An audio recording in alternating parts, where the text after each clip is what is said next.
अब जाने दो, आप अपना नया जिंदगी जियो, इनको अपनी जिंदगी जीने दो। जो आपको एलिमनी चाहिए दिलवा देते हैं, आपको यहाँ रिजॉल्व कर देते हैं। ये तो जिद वाली बात है, लेकिन ये कसम खा के बैठना नहीं, ना हम खुद ठीक से जिएंगे ना इनको जीने देंगे। Directed to present. हाँ, This is a are they present? yes, Manoj. बुलाइए उनको।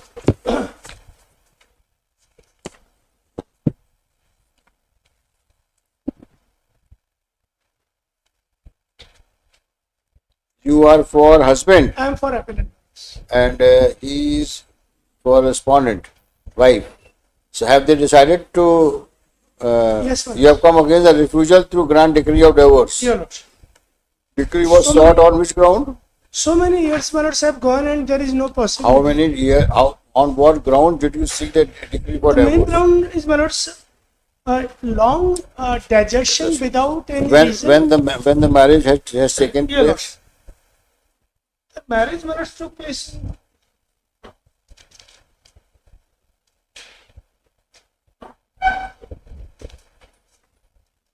22nd November 2008, Manoj. 22nd? November 2008. All right. Since when are they living separately? Yes, Manoj. But Since when? since the date of marriage, just barring 3 months only. They lived together only for 3 months. Thereafter, they never lived together.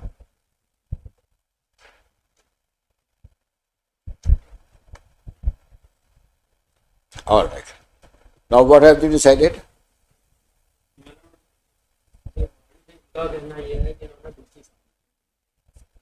आप क्या, 2008 में शादी हुई, 2011 में इन्होंने दूसरी शादी की। अब आपको क्या चाहिए बताएं आप?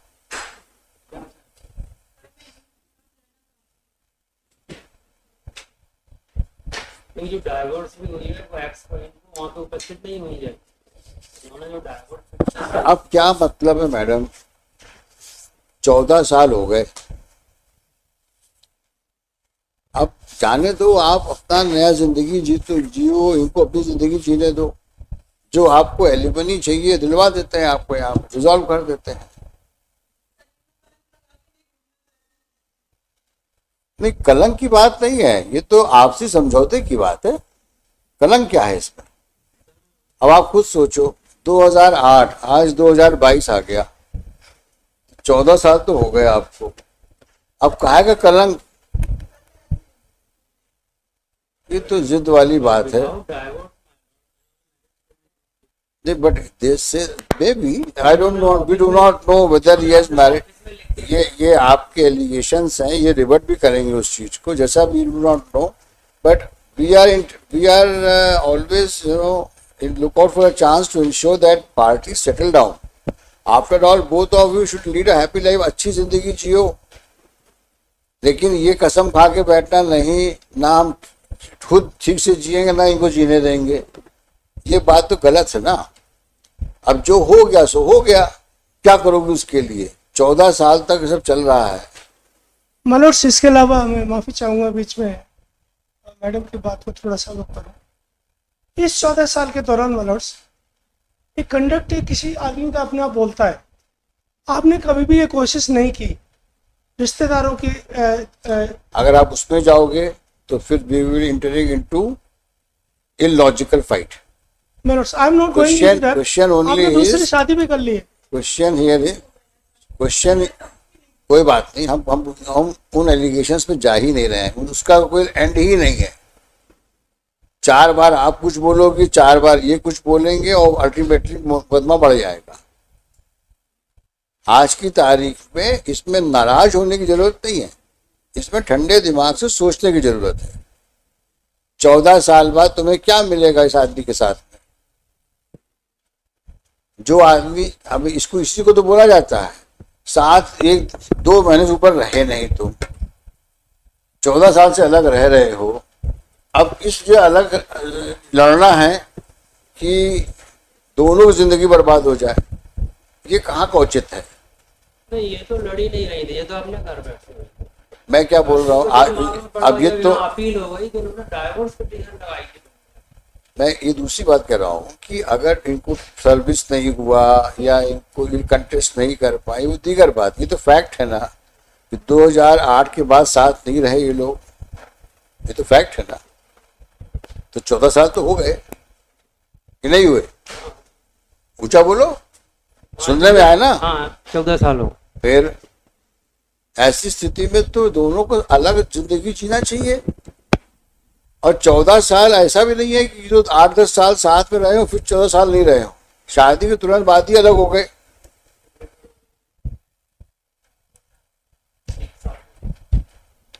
साल 6 महीना क्या होता है 14 साल के सामने? वो तो चलता रहेगा मुकदमा।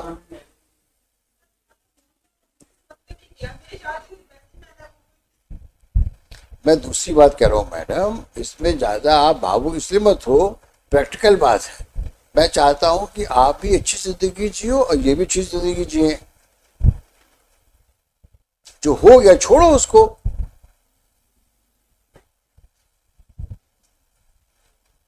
हम आपको एक एक मुश्त पैसा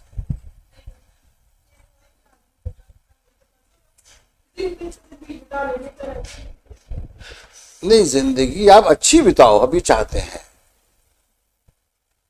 परमानेंट एलिमनी के लिए कहा था। हाँ तो आप बता दो, पर वो उसके लिए कोई बात नहीं। इस पेशी अगली पेशी में उसी का रिप्लाई है। इसकी अगली पेशी में आप फिर समझाओ उनको। हो सकता है अभी भावुकता में कुछ नहीं बोल पा रही है, अगली बार आगे समझ लो। तो इसका रास्ता कुछ है और है नहीं। ये अब ये अपील 2019 की है, कब हियरिंग में आएगी ये कहना बड़ा मुश्किल है। तो बेटर कोर्स ये है। डाइवर्ट लेने की इनको जल्दी इसलिए है कि इनकी नौकरी चली। अरे बाबा, मैं कहता हूं इनको जल्दी हो या देर हो उसमें क्यों जाते हो? ये कुछ ना करते हो कुछ करते हो, उससे क्या मतलब है हम लोगों को? हमको मतलब है कि दो मियाँ बीवी सामने है, वो खुशी खुशी घर जाए।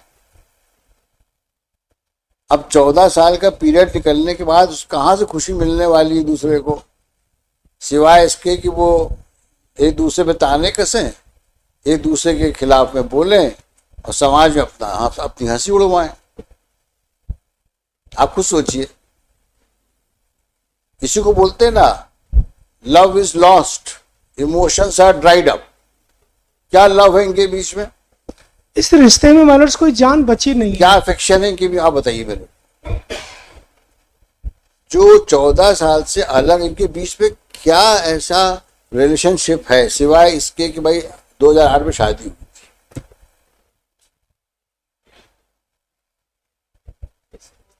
मतलब चीज को उस पॉइंट ऑफ व्यू से देखो ना कि जो हम पेशी बढ़ा देते हैं, लेकिन आप इसको समझाओ कि कुछ हो, साथ में रहने की काबिल सिचुएशन हो, दोनों की मानसिकता इस प्रकार की हो, साथ रह सकते हैं इतने साल के बाद, समझ में आता है।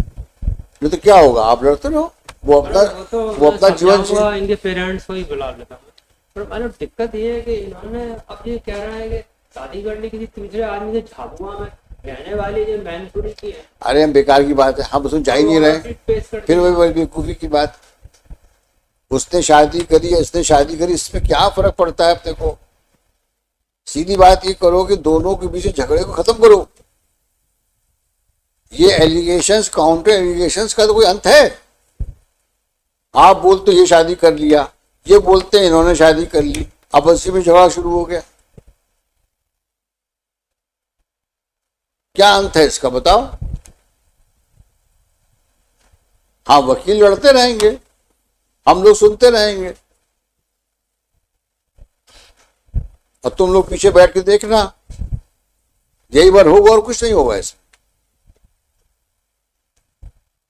If she is not prepared, let it come in regular course. What can be done? Manoj, मैं ये तो खैर आवेश में आके जो भी कह रही हैं और जो भी अपनी भावनाओं के अंदर कह रही हैं वो उनका पूरा अख्तियार है, पूरा राइट है उनको, लेकिन हालात और पास्ट को देखते हुए मनोज साहब इसमें कुछ बचा नहीं है। इसीलिए बोल रहा हूँ मैं इनसे, इनमें कुछ बचा नहीं और ना इनमें कोई ऐसी संभावना दिखती है कि कोई परवान चढ़े, नहीं लगता दूर दूर तक। लिहाजा ये दोनों जिंदगी एक दूसरे को बर्बाद करने पे तुले आपस में। आप अपनी जिंदगी को कलेश में बना रहे और आप भी अपनी जिंदगी में कलेश पाले बैठे। लिहाजा दोनों को मतलब इनको यही समझाना हमारा बाकी है कि आप अपनी अपनी जिंदगी जियो और इस बंधन से हटो। So, अभी हम 10 मिनट से और कर क्या रहे हैं? मेरा तो मतलब यही निवेदन है। अब ये तरीका ही यही बचा है मतलब, और कोई रास्ता ही नहीं बचा, अब इनका सब कानूनन रास्ता तक भी नहीं मतलब बचा है। यही तो कोशिश कर रहे हैं हम। वही उनको समझना चाहिए मतलब, इन दोनों को समझना चाहिए। मैं तो कहता हूँ इनका कहना है एक तो घर से निकाल दिया और डाइवर्स भी ले लेना चाहिए, शादी भी करनी 14 साल वकील साहब, 2 साल बाद आपने बहुत शादी समझदार करनी। हैं आप। अच्छा 14 साल। आपने फिर हमसे शादी क्यों की जब 2 साल बाद आपको शादी करनी थी? अगर आपको लड़ना था तो एक बिल्कुल झांसी की रानी की तरह मर्दानगी दिखानी थी, और आप डंडा लेके इनके घर तक जाते, आप अपना हक मांगते। किसी में लड़ाई लेकिन 14 साल तक आपको एक तरफ से शांत होकर सोना, ये आपके हक को खुद जो है ना, ये बिल्कुल बेजान देखो कर दिया। क्या है, ये वकील लोग ही तुम लोग को सिखाते हैं। मलर्स हमारी कोई इन्हीं- गलती नहीं है मलर्स, हम इन्हीं तो के इनके लिए माउथपीस है। इन्हीं के लिए कहावत बनी है, मलर्स हम तो इनके कचहरी माउथपीस है। कहती है लड़के देख लड़ो। आज नहीं, इनको कल समझ में आएगा कि क्यों कलेश में रात में चैन नहीं, दिन में चैन नहीं, खाना नहीं, पीना नहीं, क्या है अपनी जिंदगी। दोनों मतलब मेरा तो यही निवेदन है कि उनको छुटकारा दे। वकील साहब, मैं भी आपकी बात को एंडोर्स कर रहा हूँ, लेकिन दुर्भाग्यवश आपके जो प्रतिद्वंदी वकील साहब हैं वकील साहब, वो पुरानी कब्र खोदने में लगे हैं। अब साहब मैं तो उनको क्या कह सकता हूँ, मेरे काबिल दोस्त हैं वो। सेटलमेंट एक सबसे बड़ी चीज खत्म होती करो है, उसको। judicial observation उनको समझाओ। इनके आप में बहुत बड़ी पेरेंट्स चीज को होती बुला है। पेरेंट्स हैं, मैडम भी बहुत अच्छी हैं, इनसे भी कुछ ठंडे दिमाग से बात करो, समझ जाएंगी वो। नेक्स्ट मंथ हाँ,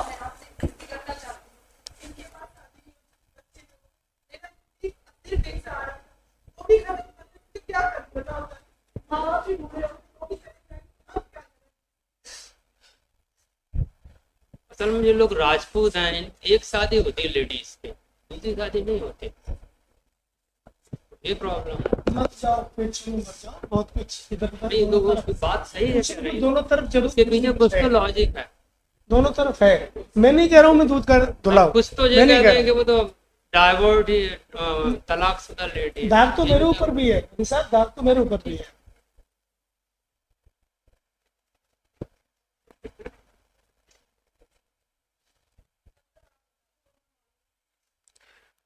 मैं तो चाहता हूं आप खूब खुशी वाली जिंदगी जियो। हम नहीं चाहते कि आप उस घर में जाओ जहां बाकी जिंदगी भी रोने में बीते आपकी। हम ये नहीं चाहते। ईश्वर की कृपा से आप दोनों स्वस्थ हो, अपना जीवन जियोगे तो उसमें जीवन में और रास्ते मिलेंगे जिंदगी को और अच्छा करने के लिए। लेकिन उसी पे आप जिद करके बैठे रहोगे तो कुछ नहीं मिलेगा आपको। अगर आप कल चले भी जाते हो इनके यहाँ पे ना, तो वहां कुछ नहीं मिलने वाला आपको। तो इससे अच्छा तो ये है कि अपनी इंडिपेंडेंट लाइफ लीड करो। क्यों ऐसे? ठीक है, उसने गलती करी होगी, वो जिस प्रकार का भी आदमी होगा, अब उसमें मत जाओ। अभी इतना समय बीते, क्यों जीवन बर्बाद करती हो आगे का? हमारा ये कहना है आपको।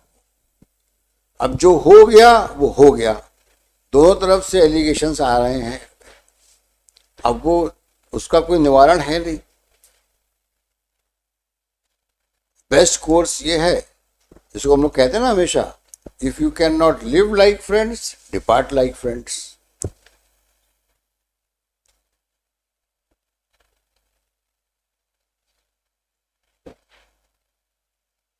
एक पेशी ले लो, अगली पेशी में आओ ठंडे दिमाग से सबसे बात करके, और ये मन बना के आओ। जाने दो, बहुत चीज जिंदगी में होती है, खट्टे बुरे खट्टे मीठे अनुभव होते हैं, सबको लेके बैठना अच्छा थोड़ी ना है। भूलना चाहिए और जिंदगी को आगे बढ़ाना चाहिए।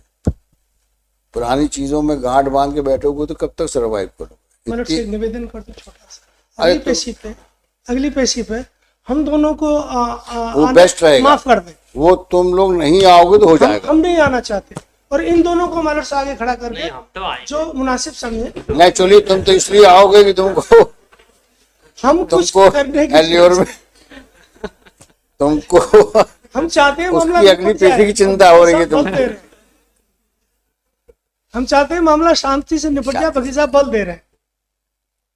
भेज दे वहां पे, मेडिसिन में भेज दे। मतलब कुछ नहीं मिलना, बेसिक से मैरिट जो उचित समझ करे, लेकिन मुझे दो बार चलो मेडिसिन आज की फेल पेशी, हो चुका है। आज की पेशी देते हैं, थोड़ा समझाओ इनको मैडम को। मुझे उम्मीद है मैडम समझदार दिख रही हैं, समझेंगी बात को, और इनके माँ बाप को भी बैठाओ, ठंडे दिमाग से बातचीत करो। एक Good. दो मेडिसिन दे रहा हूँ मैरिट विदाउट लॉयर कर इनके करवा देते।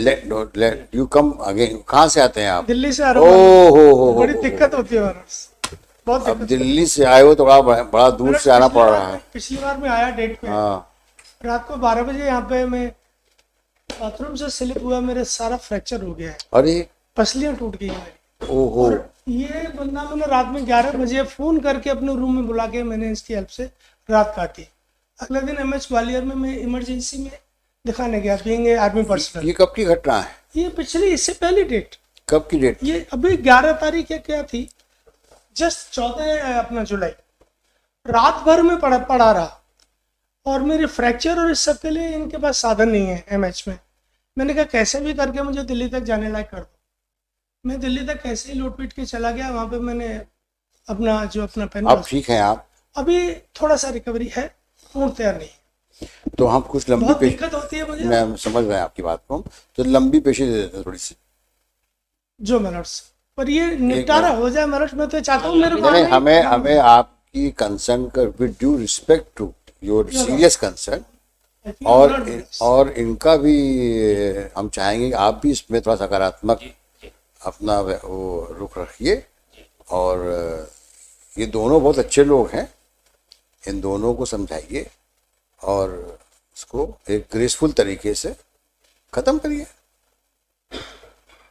भाई दोनों राजपूत घराने के हैं, अच्छे खानदान से आते हैं, तो खानदान की भी तो गरिमा बनना चाहिए ना। मेरे पीछे तो एक तलवार और भिंड की लटकी है सर, वो मुझे दिल्ली, भिंड, मुरैना और जोड़ दो उसमें। हाँ, सपने में तो क्यों अब भिंड की तलवार क्यों लटकी है आपके ऊपर? मेरिट्स में मेरी गुजारिश है, पर्वत निवेदन। क्या वहां भी गड़बड़ की कुछ आपके क्लाइंट ने? मेरे क्लाइंट है मुरैना में? मुराना में थे, लेकिन मैं बाद में मैं सीख लेके छोड़ गया। नहीं नहीं, आप अपनी पर्सनल बात कर रहे हैं कि क्लाइंट की बात कर रहे हैं? क्लाइंट की बात कर रहा हाँ वही तो मैंने कहा। तो मुरैना में क्या गफलत करी इन्होंने? हूँ। नहीं, एक और थे मेरिट्स, वो 307 की एक फौजी की बेल में आया, मैं मेरे को पीछे गाड़ी लेके 200 किलोमीटर सबलगढ़ से। नहीं हम वकील साहब, आप पर्सनल बात आपकी डिस्कस नहीं करेंगे हम यहाँ। नहीं, इनकी बात कुछ बताओ। सब हाँ, क्योंकि कोर्ट में बात वकीलों की नहीं होती है, नहीं। कोर्ट वो क्लाइंटों की बात होती है। योर लॉर्डशिप, कोई दिक्कत आपकी पर्सनल होगी तो उसको हम लोग पर्सनली अटेंड कर देंगे, योर लॉर्डशिप। बट बात यहाँ कोर्ट में मोकिलों की करो। एनीवे, तो कब लगा दें इसको? इनकी तबीयत भी ठीक नहीं, फिर लंबी तारीख है। कोई बात नहीं, कब बताइए, कब लगाते हैं? नहीं खैर, मैं तो देखो फिलहाल बिस्तर पर पड़ने वाला बीमार नहीं हूँ। नवंबर में नवंबर नहीं, नहीं। सितंबर में कर दे मैडम, हाँ सितंबर कर देते हैं। फर्स्ट वीक में। ठीक है, तब तक 8 सितंबर। Your lordship, before mediation madam. No, here only. Okay, you सब सेट ना कि मेडिसिन नहीं हो पाएगा। Parties may also be directed to present. हाँ, देखिए, during the course of the argument it appears that possibility of settlement is not ruled out. Hence, in the fitness of things, it is desirable to defer the date of hearing as suggested by learned counsel for the parties. ऊपर डाल देना, दोनों present हैं। अब call out on 8th of September. 8th The appellant and respondent shall remain present on the 8th of September. 8th of September. Highly grateful. Deeply obliged.